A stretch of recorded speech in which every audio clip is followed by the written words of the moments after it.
Guys, what's up? If you've been following the channel, you know lots and lots of big equipment changes in 2018. And a lot of you have been asking, what's in the bag? So today's the day. We're gonna run through the entire setup, the bag, the clubs, what I keep in the bag. We're gonna do a full what's in the bag and show you guys around a little bit. For the record, don't try to make y'all comfortable. For the record, you ain't trying to grow, then it's done for you. For the record, lab on me going all the way. For the record, ain't trying to link, no time to waste. For the record,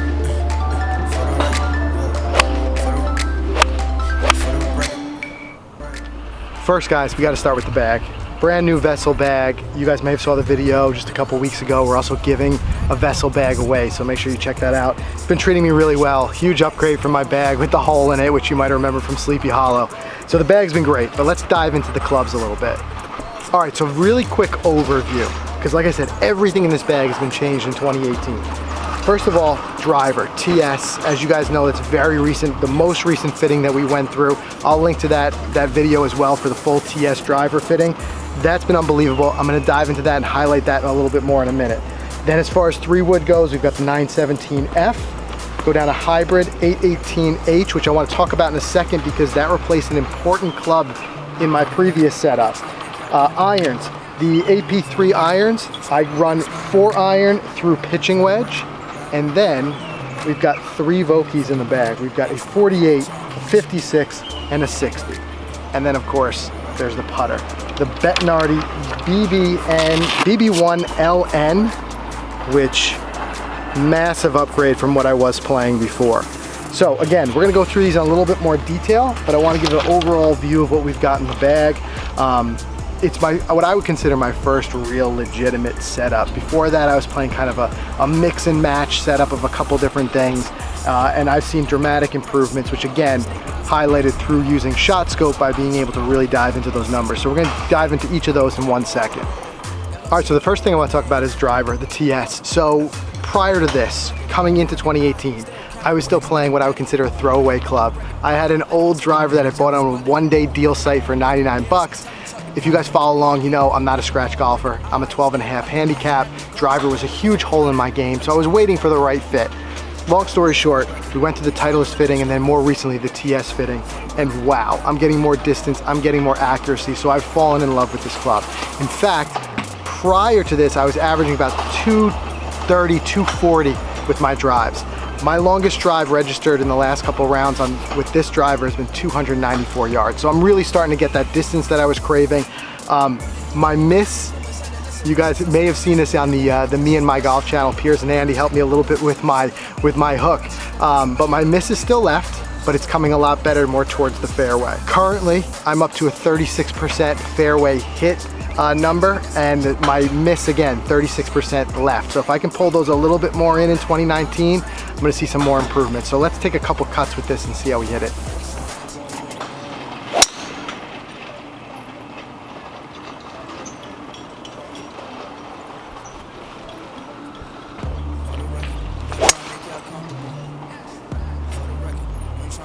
So the next club I want to talk about is my 818 19 degree hybrid, which we put in the bag to replace the 3-iron. Now here's the thing, prior to this, the 3-iron would be the hardest club for you to take out of my bag. I love that club. Oftentimes when I was struggling with the driver, that would be my go-to off the tee. Working through a fitting, and again, this is where we talk about the value of a fitting came in.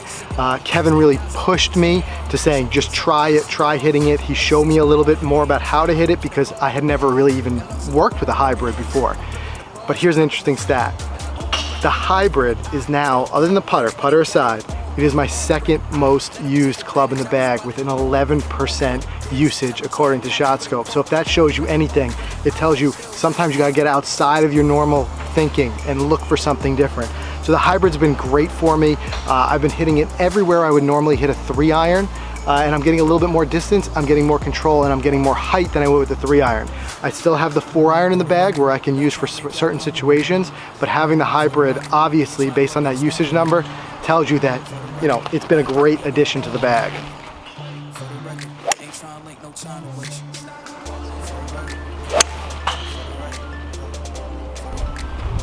So yeah, now there's no going back for me. The hybrid has been excellent. I attribute that more to the fitting than anything. By just being pushed out of my comfort zone, I found something I really like. All right, so I want to talk about mid-irons, but before we do, let's talk about the AP3 setup in general. With all of my AP3s, I ended up going with the Project X LZ 115 gram shaft. The heavier shaft, the reason for that being I'm better able to feel the club head. When we went to a lighter shaft, I was getting a little bit more speed, but my dispersion was all over the place. And we noticed that in the fitting. And that was largely because of the fact that I just could not get a gauge of where that club face was. So with the heavier shaft, I'm getting a lot more control. It's like we hear people say all the time, the shaft, that's the engine of the club. So by being able to change that out, I'm able to get a lot more out of these clubs. All right, so talking about mid-irons, one thing that I found really interesting when I dive into my stats dashboard on ShotScope is that I'm a lot less accurate with my 7-iron than I used to be with my previous setup. And what I'm attributing that to is club selection more than anything else. I'm hitting the ball really well with it. However, making that switch, that mental switch to the AP3s, which I'm getting about 5 to 7 more yards distance with these clubs, I find that I'm kind of overshooting certain things with this particular club. So it's just a matter of recalibrating, getting used to it. That being said, both of these clubs have been great for me, but the 8-iron specifically has been really great for me from that 155 number. It's really just dialed in. Now the other thing that I've been finding by really diving really deep into my ShotScope dashboard is my shot spread. I'm noticing that, like a lot of golfers of my amateur level, mid-handicappers, I'm leaving a lot short in general. I'm missing a lot of my greens of regulation short, which we've talked about in depth on the podcast, and we're going to continue to talk about that. If you really want to look at it granularly, I'm missing about 31.8% short left and 35.5% short right. So I know that there's a pretty equal left to right. It's just a matter of missing short. It's a matter of getting a little bit better there and better shot selection. Another number that I specifically want to work on this year is my red zone. That's hitting those shots from approach shots that land within 15 feet of the pin and in. Right now I'm at 6.5%. Huge area for improvement there. So I'm going to work on really getting that number up in 2019.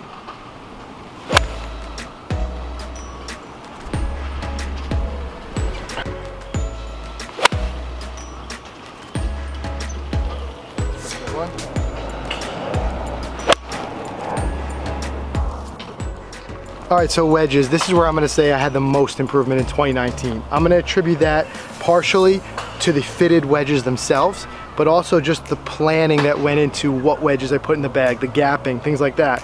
What we ended up doing was we eliminated a 5-wood from my bag. If you notice, there's no 5-wood. I wasn't hitting it much. And we were able to make room for an additional wedge. So now I'm carrying a pitching wedge, a 48 degree, a 56, and a 60. I know a lot of you have asked the questions in the comments, pitching wedge in 48 seems redundant. However, these are a little bit stronger lofted. The pitching wedge, I'm going off the top of my head, I think it's between 42 and 43 degrees. So we had to fill that gap. That said, huge improvement in filling the gaps. I feel a lot more confident from pitching wedge 130 all the way in. I've got a club that I can use. Now talking about that red zone number we see in the ShotScope dashboard.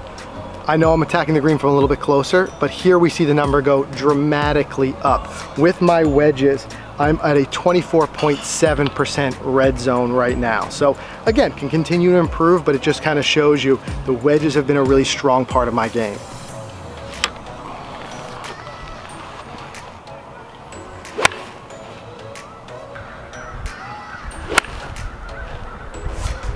Generating a ton of spin, love it. 56.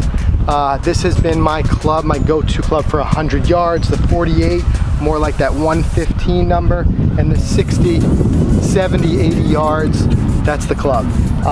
The grinds that we went with are all stuff that's really helped my improvement in this area playing in the Northeast. We've got an S grind on the 56, F grind on the 48, and an M grind on the 60. Again, dialed in, love them. Those are staying in the bag for quite some time. All right, the putter, the Bettinardi BB1LN. This is a specific club that Bettinardi did with Club Champion, which is where we did our fitting. Wow, has this been a change for me. Prior to that, I've been playing a hand-me-down club. It was entirely too long. When we really got in and dug into it, we can notice that I was hitting too far out on the face because I was standing too far over the ball. So between shaft length, also this is a face balanced putter. I had entirely too much toe hang on my hand-me-down, all stuff I never knew until I went through that fitting at Club Champion. We'll link to that video as well so you guys can check out the full fitting video. But you heard me talk about in the podcast, I wanted to get 3 putts out of my game, and I'm seeing that area of improvement dramatically. I'm down to 13% 3 putts, which is, for me, is very good. They're not eliminated. Will they ever be gone? Probably not, but we're working in the right direction. But here's some real astonishing numbers since switching over to the fitted Bettinardi putter. Right now, from 0 to 6 feet, my make percentage is 86.5%, which to me is terrific. Move that out to 6 to 12 feet, and my make percentage is 57.7%. So again, all the way out to 12 feet, I feel like I'm really performing much better. That has been a huge score saver for me. However, there's always room to improve, and that's one thing that tracking your stats really identifies. All right, so you guys saw the clubs, and I know what everybody asked, the fun stuff. What do you keep in the bag? And I got a couple things that I wanted to run through with you guys. First of all, the ball. The major change for me this year has been the switch to the AVX. I've switched, there's just no going back. It's just, I feel so much more comfortable having this ball than anything else, that now you find something else, it's just kind of like, just throw it in the practice bin or something like that, because the AVX has worked so well for me. I've switched to this from the Chrome Soft. I prefer a softer ball. This gives me the distance and the soft feel. All around, great ball for me. I'll take you guys through a couple of these pockets. First of all, this great magnetic pocket, which I've been loving. Here's where I usually keep markers, ball markers, tees, things like that. Throw my keys in there once in a while. Over here, a couple of things that can't go to the course without. The shot scope watch. Make sure it's always charged up. Throw it on before I go out there and tee off on the first hole. But here's another really important one. You gotta have the backup battery charger. If you're like us, you're doing a million things on Instagram and everywhere else while you're out there shooting video, taking pictures. The last thing you want is a dead phone. So I make sure that's charged up and in the bag at all times. Got the winter hat in here. You know it's getting cold right now. Here's another favorite. You guys remember the Bay Hill video? Just kind of for good luck, I like to keep the Bay Hill caddy towel in there. It's just a reminder of that incredible experience that we had down in Orlando. Going around to the other side, couple things. If I ever need to make an adjustment, I've got all my Titleist tooling right there. Then, some of you may have heard this on the podcast. A little tip that my golf coach taught me years and years ago. If you're playing a really wet round, really rainy, which you've seen us do on the vlog, if you've got just a regular, washcloth, you can bring it out there with you and you can actually wrap it around the grip. And although it's a little unwieldy, you can swing the club that way. You can also use it to dry it off, but in a real pinch situation, trust me, it's better than having that club fly out of your hands. Got the sunscreen because if I didn't, my wife would kill me. Huge RX bar guy. I've always got one in there. And I always pat myself on the back when I realize it's in there and I'm starving out there. And I kick myself when I remember I didn't put one in the bag, because this is always great around that 11th or 12th hole and you're starving. Then, if you guys saw our round at Black Bear, when it gets really cold, hand and feet warmers, that'll save you in a pinch. One last thing before I wrap it up, the Orange Whip. We had the founder of the Orange Whip on the Golf Podcast not too long ago. Since then, it's probably been about 2 years. I've had this in the bag. I've got a tight back. That is one of the best ways to loosen up before you get out there, especially if you're running to that first tee and you don't have a lot of time to loosen up. A couple swings with that, the weight just gets me perfect. All right, guys, so hopefully that answers your questions. A lot of you have been commenting about doing a full what's in the bag since you've seen all the equipment changes, you followed along with those different fitting videos. So hopefully that answers your questions, but if you have any more, post them in the comments below. I want to hear them. I also want to hear about your setup. If you've got something that you're doing, something that you're thinking about changing, whatever it is, post in the comments and let us know. This has been fun. I'm sure there'll be some changes moving forward, but right now I'm incredibly happy with this. But more important, I'm confident. We talk about it in the podcast. If you're not confident in your game, you're gonna have trouble. So the clubs, the setup, the organization, it gives me the confidence I need to go out there and play my best. Thanks, guys.